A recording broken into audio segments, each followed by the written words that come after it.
Welcome everybody to the second event of Black Religions and Spirituality Day here at UT Austin, hosted by the Warfield Center and the Department of Religious Studies.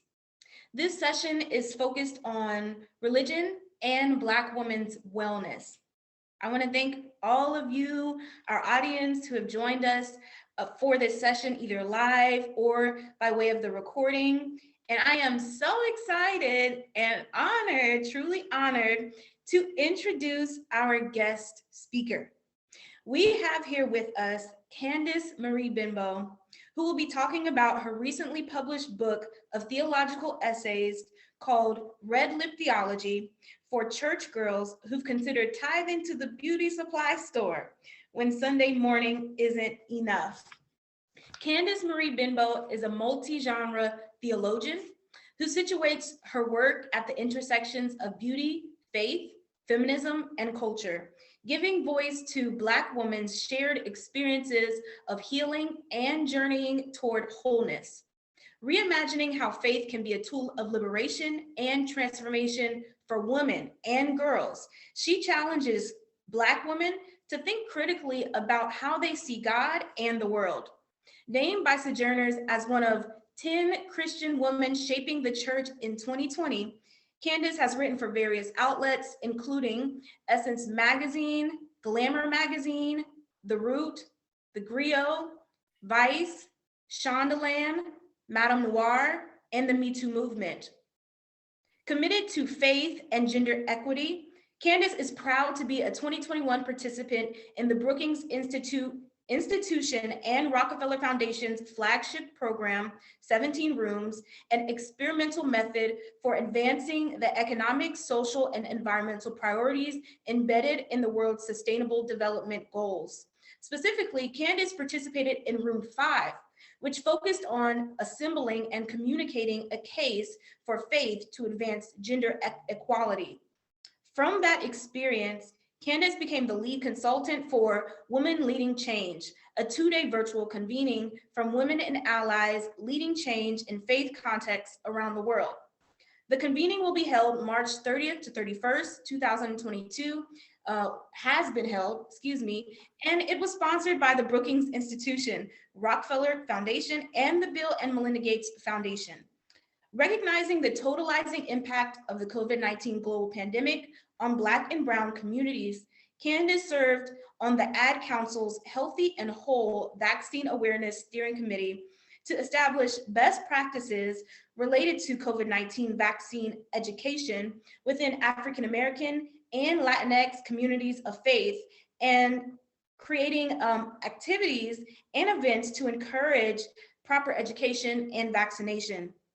In May 2016, following the release of Beyonce's visual album, Lemonade, Candice created #Lemonade Syllabus, which was both a hashtag, but more so a social media campaign.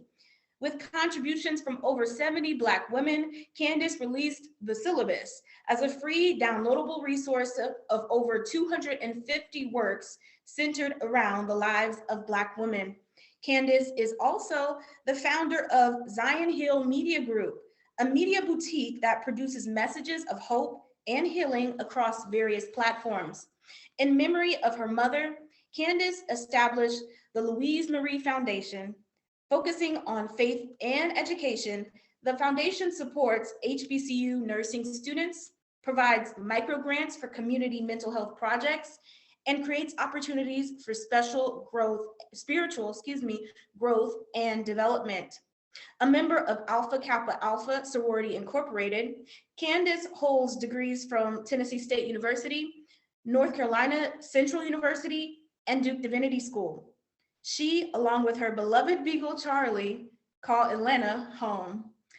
I am so excited to hear from Candice, and just a few notes about how the structure will be. After Candice gives her talk, we will have a time of Q&A, and at that point, we're going to be inviting the audience to engage her either by turning on your screen and taking off mute, or putting it in the chat as well. So without further ado, Candice, the floor is yours, and thank you. Thank you so much, Jade. Thank you to the Warfield Center and to the Department of Religion and Religious Studies for inviting me. I am really, really excited to be here. To Christina, who has ensured that everything runs smoothly and taken care of. Thank you. And thanks to everyone who is here. As one of our faves would say, you could be anywhere in the world, but you're here with me, and I appreciate that. I'm really excited to, hopefully this will be less me talking and more us talking to each other and with each other. But I want to start with a reading. Lip Theology is the lens through which I understand myself as a millennial Black woman of faith. It creates space for both my upbringing in the Black Baptist Church of the South and my coming of age when America was embracing hip hop's aggressive, brash voice and bringing it into the mainstream. Lip Theology is the space in which young Black church women can sit with all parts of ourselves and be honest about all of them. Within these borders, there are boundless possibilities for who we can become and how we can live into our faith. Lip Theology introduced me to a God much more kind, gracious, and loving than the one I'd been given in my youth and young adulthood. And all of this was a result of keeping a promise to my best friend while being transformed by the renewing of my mind. Lip Theology gave me back to God, gave God back to me back to God, and me back to myself. That sounds beautiful and revolutionary, doesn't it? Don't get me wrong. Parts of it were, but I wasn't fully prepared for what embracing Lip Theology would bring up in me. I had no choice but to confront what I believed and why I believed it. I was in a rigorous academic program, and for me, it was impossible to resist the powerful scope of theological study. I say for me because I know people who have the same degree I have and advanced degrees in theology and biblical study who are just as bigoted and closed-minded as they were before they entered their programs. Transformation is a choice. Some aspects of what I believed growing up didn't serve me anymore. Maybe they never served me, and I didn't realize it. Maybe that's why I took Whitney's death and the dismissal of Rekia Boyd so hard. There was something within me that knew better was possible. When I began to challenge religious suppositions, I learned Black Christians could be as violent as racist white people. Online, they became trolls, harassing me with scriptures and links to 2 and 3 hour long YouTube videos detailing how wrong I was and damning me to hell. And when I got too specific about which pastors were engaging in dangerous rhetoric, that's when touch not my anointed turned into threats of bodily harm and sexual assault. It escapes me the number of times a man has threatened to come and put something in my mouth when I dared to discuss how the Black church has been violent towards Black women. People, including friends and loved ones, distanced themselves from me. According to them, I was drifting away. I'd gotten too smart and was intellectualizing myself out of God and the faith. In my adulthood, my fiercest arguments with my mother were about the ways my feminism and faith were merging together. What she and others could not see was that Lip Theology brought me closer to God than I'd ever been in my life.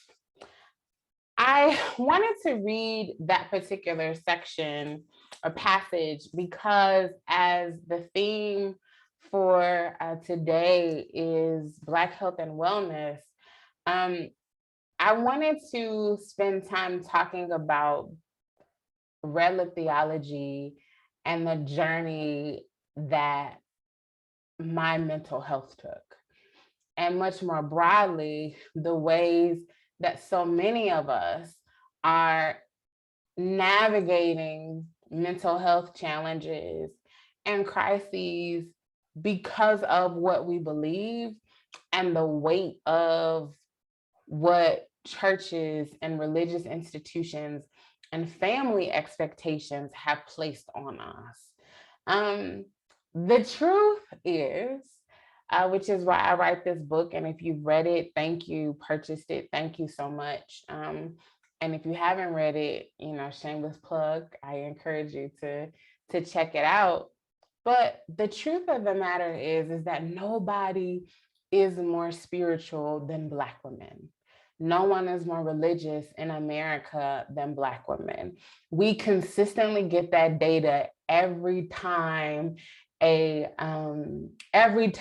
research is done, that Black women are the most religious demographic in America, right?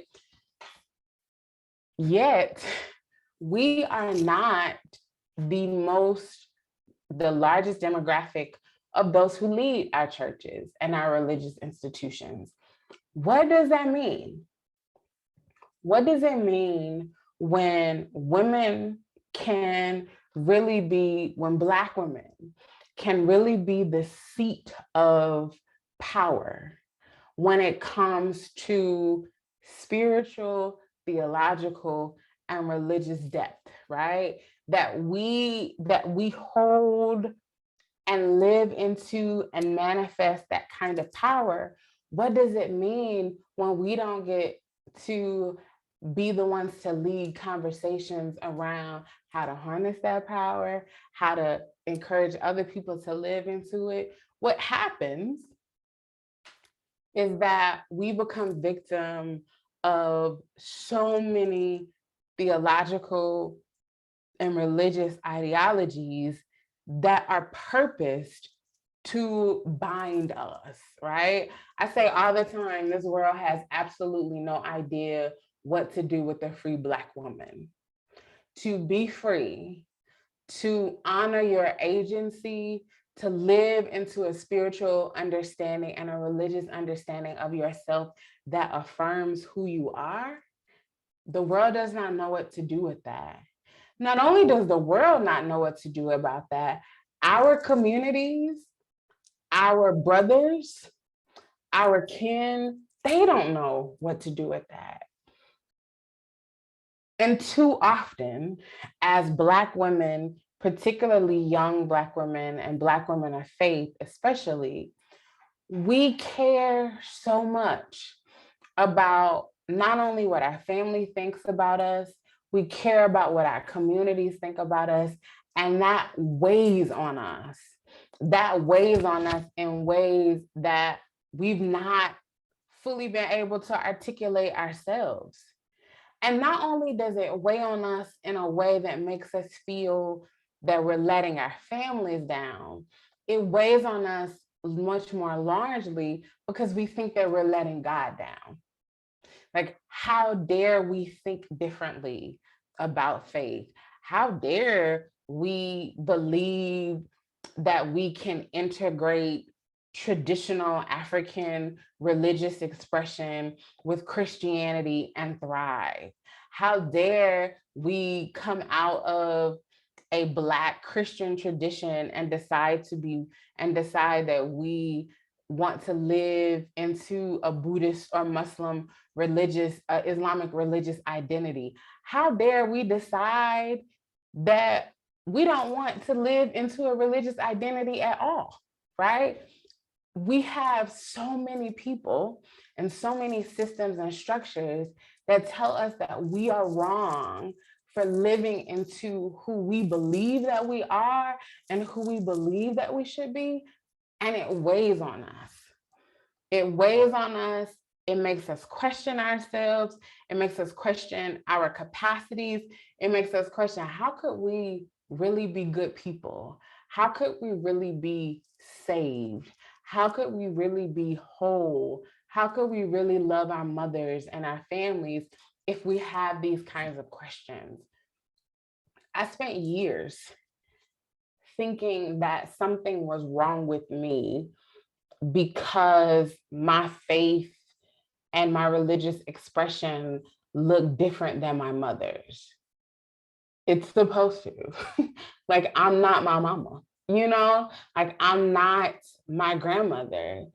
We were all born at a particular time to do a particular kind of work that deserves the respect of the culture in which we are part of, the experiences that go into making us, and our own unique individualities. We deserve to be able to bring all of that to every experience of our life, including our faith expression and religious expression. And that's why I wrote Lip Theology.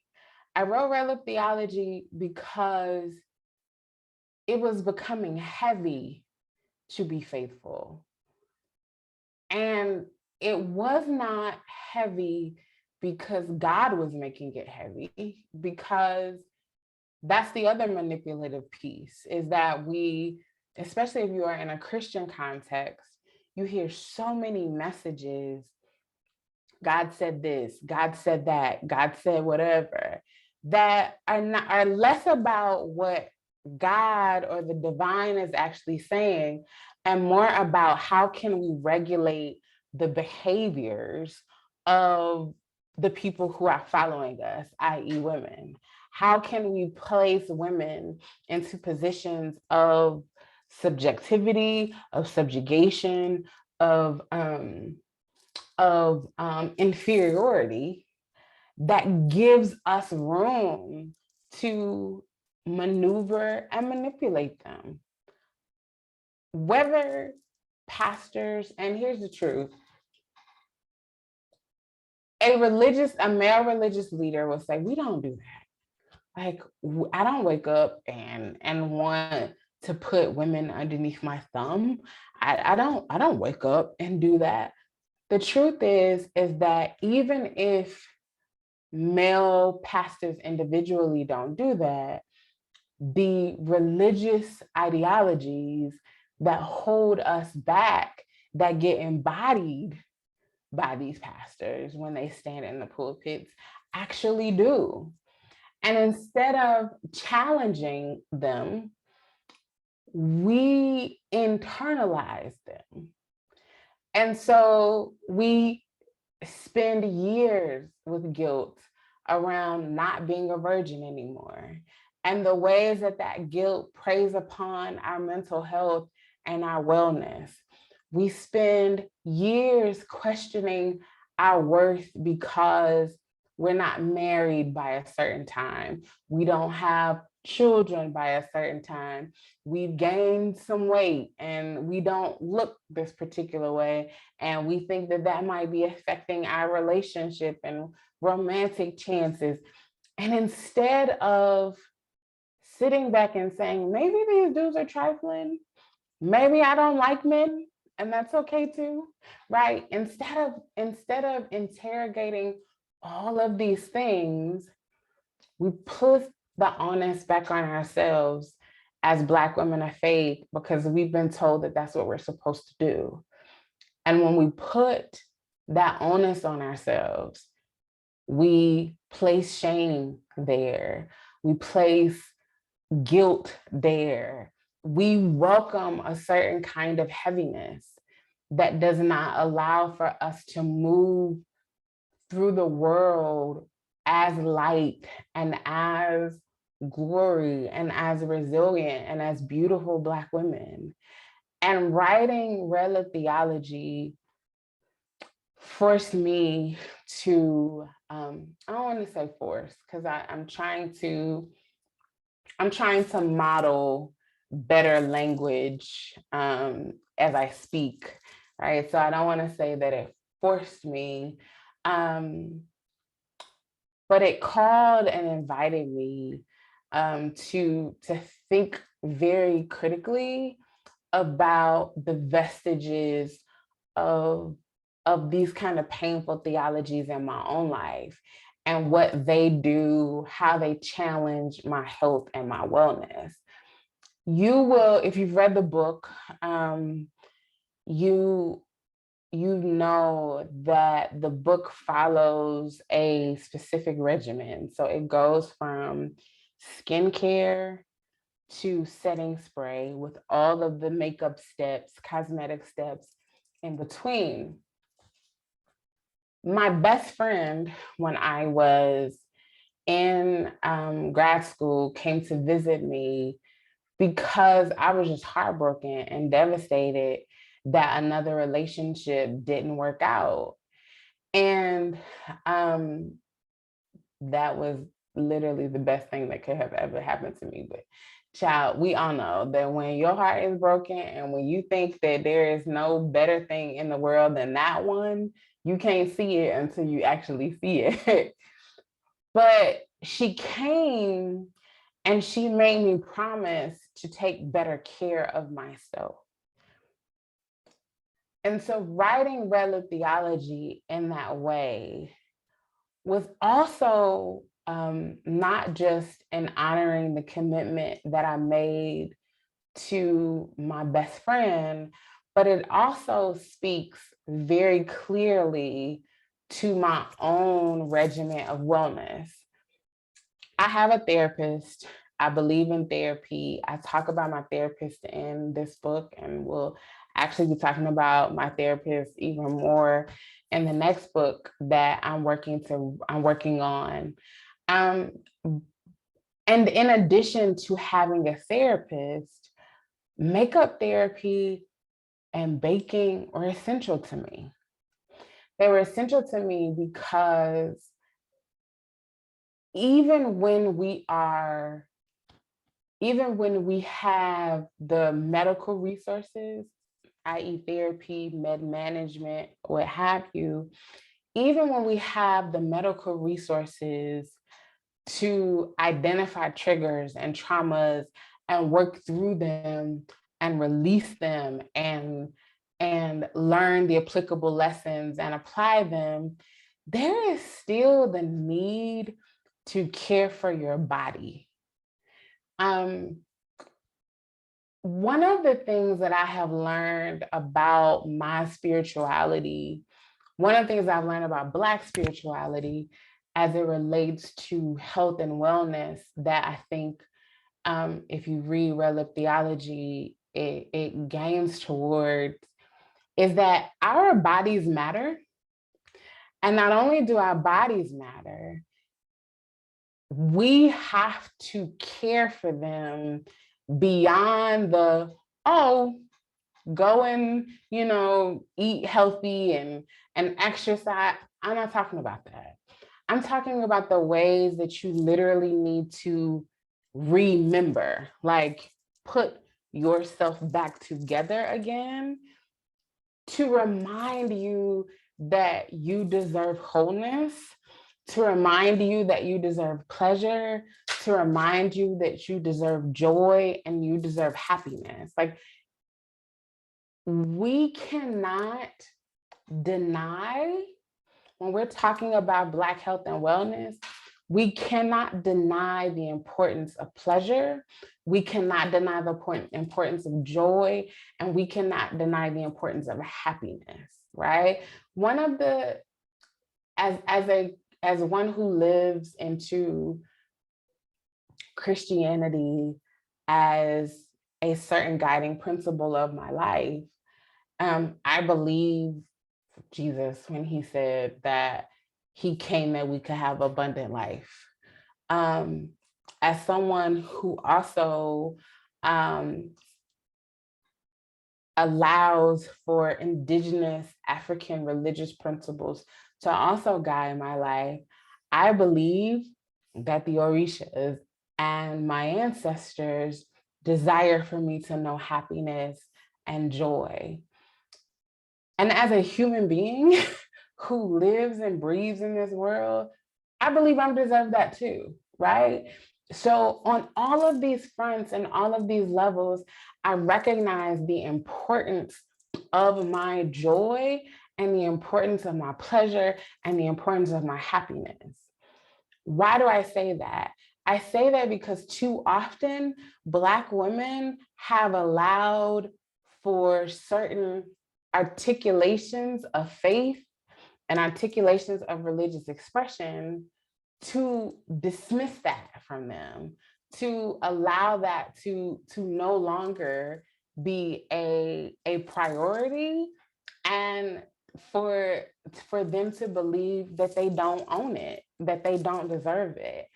Red Lip Theology was the desire to reclaim that, to say, as Black women, we deserve to be whole, however that looks for you. As Black women, we deserve to be happy. We deserve to thrive and we deserve to flourish. And for many of us, the first step to flourishing is walking away from harmful theological expressions that push us into believing the worst about ourselves, that push us into believing that we have to accept a certain kind of suffering as our quote unquote reasonable service. And my hope is that Red Lip Theology creates space for sisters, especially, but women particularly, to have conversations with themselves first about, where am I not well? What about what I believe about the divine, what I believe about God is leaving me broken? What about what I believe about myself in light of that is leaving me parched and unable to really quench a desire and a longing for my own self? I think that before Black women can fully answer anything, they have to answer the call within themselves to be well and to be healthy and to be whole. And what I hope is that Red Lip Theology for many women as possible has been a companion. Because I tell people all the time, it's not a how-to guide. I'm not offering doctrine, but having theological conversations with people who are on a journey. And I hope that Red Lip Theology is a companion as Black women are walking towards a wellness that gives them boundless potential and power. A wellness that unleashes within them a reservoir of grace, for themselves and for other Black women around them first, and then for other people. This reservoir of grace, as well as unspeakable joy, I think is what I hope as sisters are moving towards getting well and being well. I hope that they learn that through the book, it's possible to have strength for the journey as we go along. I'll stop right there so that Jade and I can talk. And then if there are others who I would really love to hear from folks and engage. So I'll stop there. Thank you. Candice, thank you so much. I had a chance to read the book and I really enjoyed it. Thank you. Yes. And I'll start out with the first question as I let other people kind of think through what questions they have. But one of the things I really enjoyed about the book was near the end, you make this statement about basically not realizing that this was going to be a book about your mother and y'all's relationship. And a big part of your relationship was with your mother had to do with the disagreements that you all had. And so what I found interesting was that although your faith and feminism, your theology has kind of taken a detour from her theology and her faith practices, her just very being informs so much about your theology.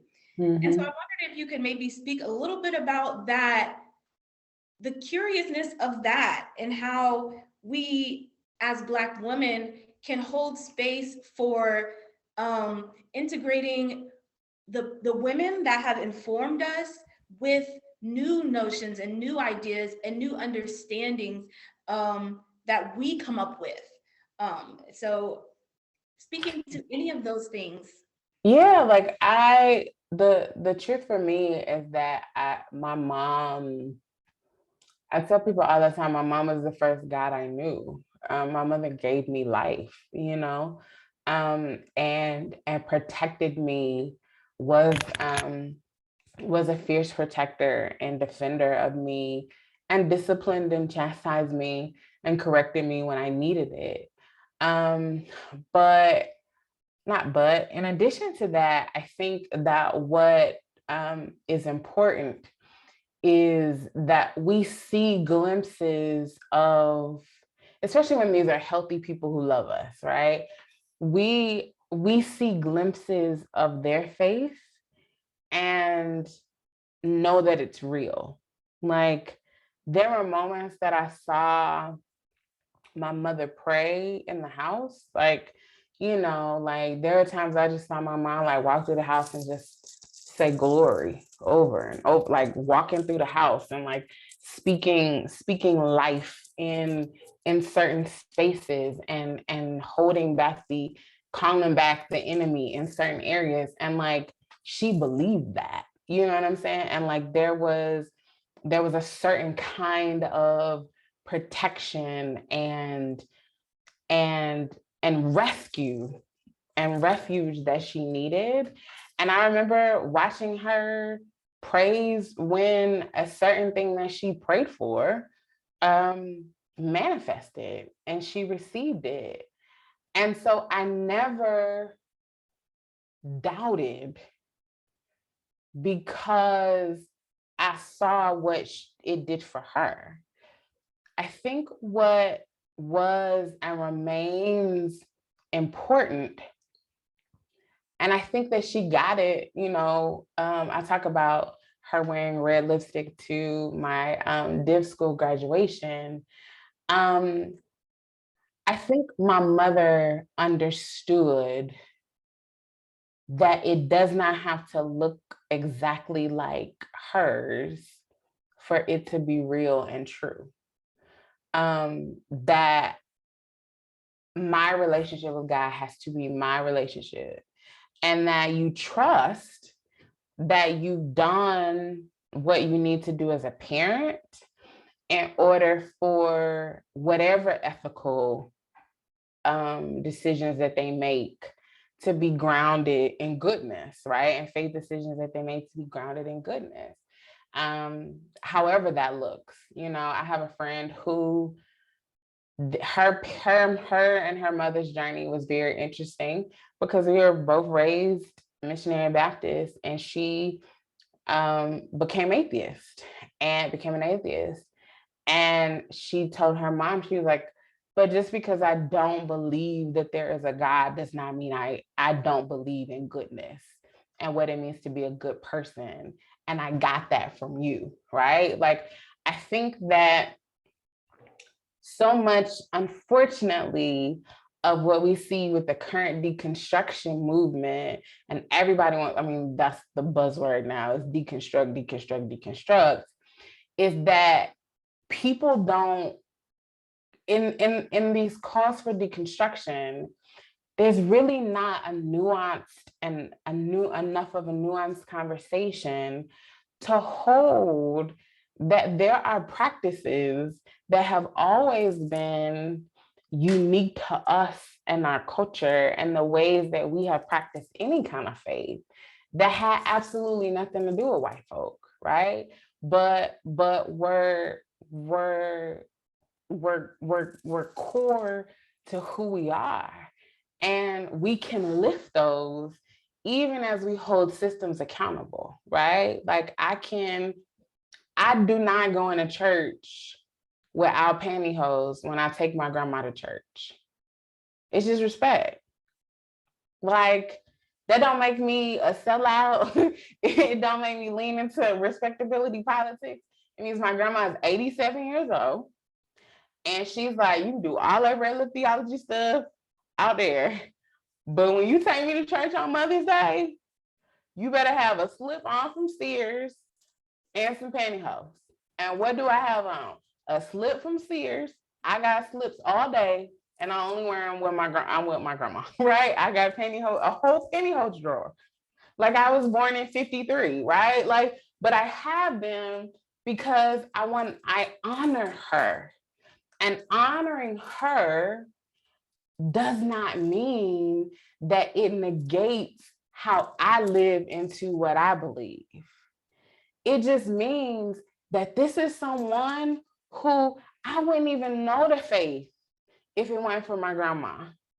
There are certain parts of my Black church experience that I rock and I moan and I that I bring back to my remembrance that are because my grandma took me back to an evening service and I got to hear line hymns, right? And I got to, be in the fellowship hall when they was washing greens and frying chicken for church anniversary service. And those things matter. Even as I'm saying that there can be another way for us, right? That we don't have to let go of or dishonor what brought us here, even as we say, hey, can we look at different paths in different directions? Thank you for that answer. And I want to open it up a little bit to see if there's anyone who is ready to ask a question. You're welcome to unmute yourself and turn on your camera if you would like to pose a question to Candice. Or I can just keep asking questions too. I have some questions now, but I'll let you all, if there's anyone. Nobody ever wants to be the first person to ask a question. I know. Well, let me break the ice. I Okay. think it is important for us in this conversation, thinking about what you said about wellness and happiness and joy and pleasure. We need to talk about sex. We need to talk about sex. And I want you to talk about, because sex is all through this book. Mm-hmm. So that's just for, As my grandma said, just telling everybody just do whatever they want to do.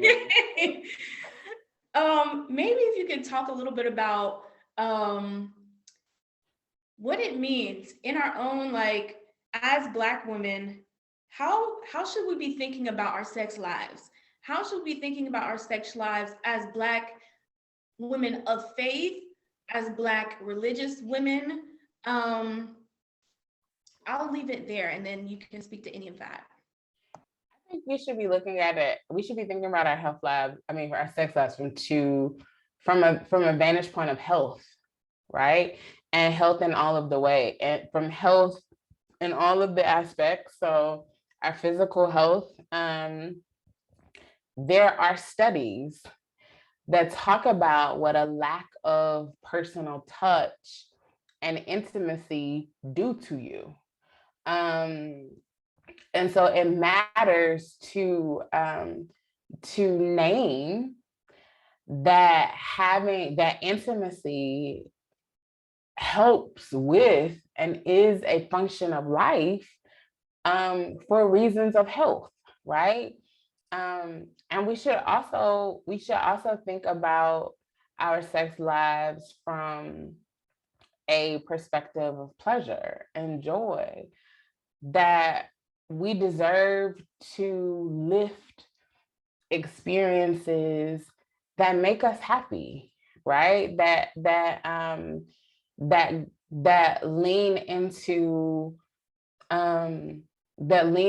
who we are, who we want to be, that put a smile on our face. The truth is that, like, if we were to be really honest, many of us can't say that we do a lot of things to make ourselves happy, because we've been taught that our happiness or our pleasure are not paramount to other people, right? That, like, that they are not what is more important than other folks' happiness. That's how we end up giving to everybody, pouring our cups out to everybody, and don't have anything for ourselves, right? That's how we are continuously, the last on our own list, because we will love to see a smile on everybody else's face. And then we ask ourselves, when's the last time you put a smile on your own face? It's like, well, I ate a candy bar the other day and smiled because it tastes good. Like, okay, girl, it's those kinds of moments. And I think the last piece is that, so we need to look at our sex lives we need to be thinking about it from a health aspect. We need to be thinking about it from a pleasure aspect. And then we need to think about it for our own agency. Like, these are our bodies. Full stop. They don't belong to anybody else but us. Like, they are our bodies, to do with as we choose and as we wish. Like, the agency is sacred and it's ours. And I think that there's a way that you can have conversations about sex as a woman of faith, and I say it in the book, like, just because you think I'm fine, just you think I'm pretty and I think you fine, that don't mean I'm gonna sleep with you. Like, I mean, there's levels to these things, right? Like, I'm not, and you can engage and have a certain sexual ethic. That doesn't mean that you just, and that's not to say I have an issue with sisters who do engage in a kind of body politic that's different from me. What I tell people all the time is to question the motives, right? Like, if I feel like if I'm just out here moving and I'm moving in a way that feels reckless, because I'm not trying to feel something, you know what I'm saying? Or I'm reckless because I'm trying to move out of a hurt and a harm that, I just think I can just sleep and sneaky link my way out of. That's a problem.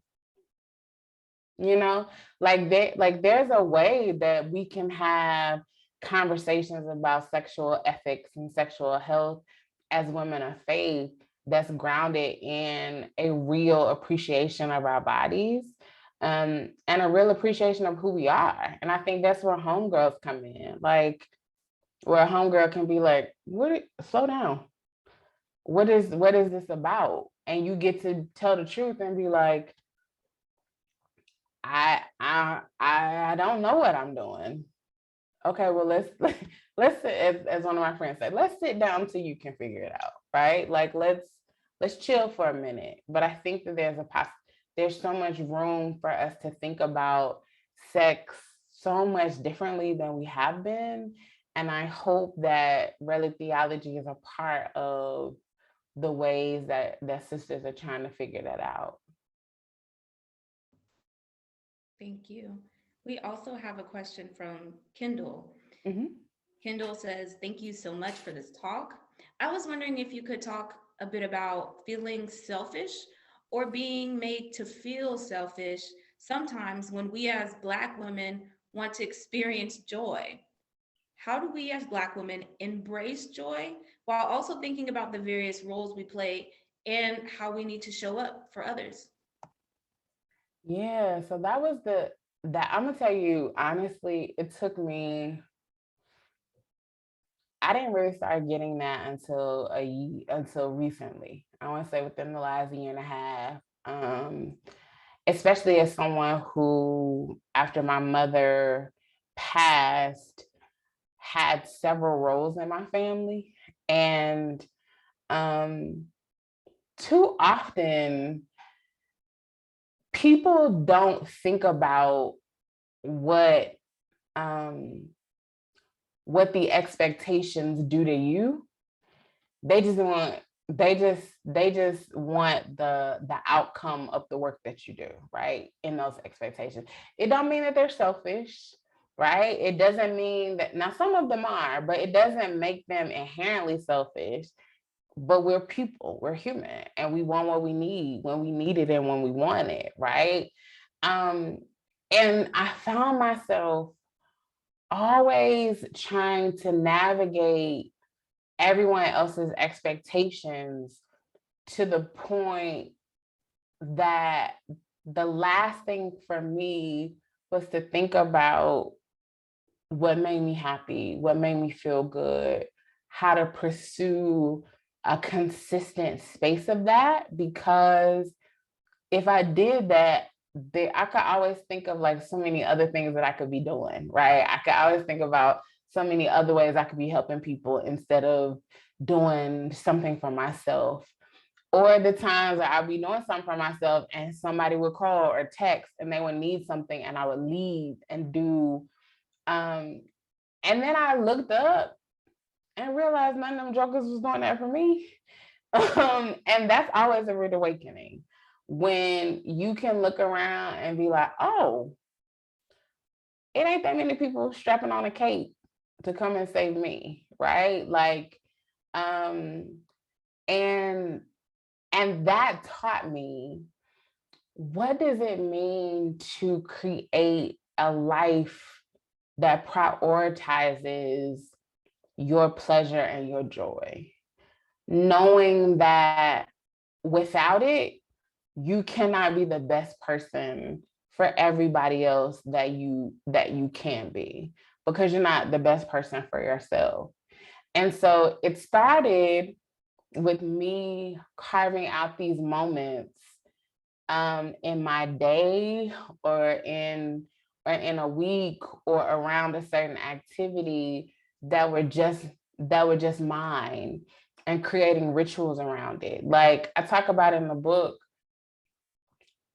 my makeup regimen really was a ritual and had become a ritual and a very sacred time. Like I listen to the same thing when I'm putting on my makeup. I listen to the same music when I'm doing my skincare routine. Stevie Wonder's The Secret Life of Plants. Rihanna's Auntie when I'm doing my face. It was about making those moments special for me. The new thing that I'm into now is like these like luxurious baths. Like I just buying all this stuff for these baths, and like it's a mess. But these are moments that I take where the phone is off, where the door is closed, where when I called you, you didn't answer. Oh, I was taking a bath. What do you need? Because the world didn't stop because I took those 30 minutes, right? And I think as Black women, how we kind of navigate the guilt or around it is to free ourselves from a lot of the expectation that if we don't do it at that moment, everything is gonna go to piss in a pot. Like, and it's not, like you actually get to take those moments and the kids are not gonna burn the house down. right? Like you get to take those moments and your husband is not going to implode. And if he implodes, they're probably one of the best ones for you to pick anyway. Like, and if the kids burn the house down, thank God you got insurance. Like, we've got to find ways to honor ourselves. And that's been a journey, I'll say, that I have been steadily on, is how to make this a lifestyle, like how to make this so second skin and second nature to me, that I don't think that that's the first posture, is how do I care for me? Because I can't pour out of an empty cup. So let me get full first, and then I can help you. And so that's I'm in that same space of like, how does that become second nature to me? I want to encourage any of our attendees, if you have a question, we'll take one more question. So if you have the courage, oh, here we go. We have a question from the chat from Taylor. She asks, how do you navigate shame tied to self-discovery and doing things outside of what you were taught growing up? Is this question too broad? Can you ask for, this was direct, sorry. No, sorry, Taylor's one of my good friends, so there was a little more commentary in it that I was supposed to share. No, this is actually an excellent question, and I'll just let you go ahead and answer. Yeah, no, I had a lot of shame. I'm gonna be honest, and the shame wasn't mine, but part of the shame was because for Black folk, church and family are synonymous, right? So the moment that you begin to like challenge thoughts around faith, folks think that you challenging them and they take it personally. And there was so much that was so painful because people were like, I was like, no, just because I think this way, and just because it's shifting something in me doesn't mean that I am anti you or think that you're wrong, right? How I had to navigate the shame, it was not easy. I'm not gonna lie to you. Like I will never sit and tell you that this journey is an easy one. There were hard days.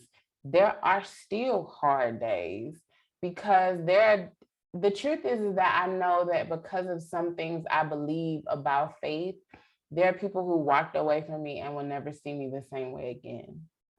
That hurts. Like, I ain't gonna lie, that hurts. What I can do, the only thing that I can do and have done, is keep pushing on the path that I really believe of self-discovery that is genuine and authentic to me.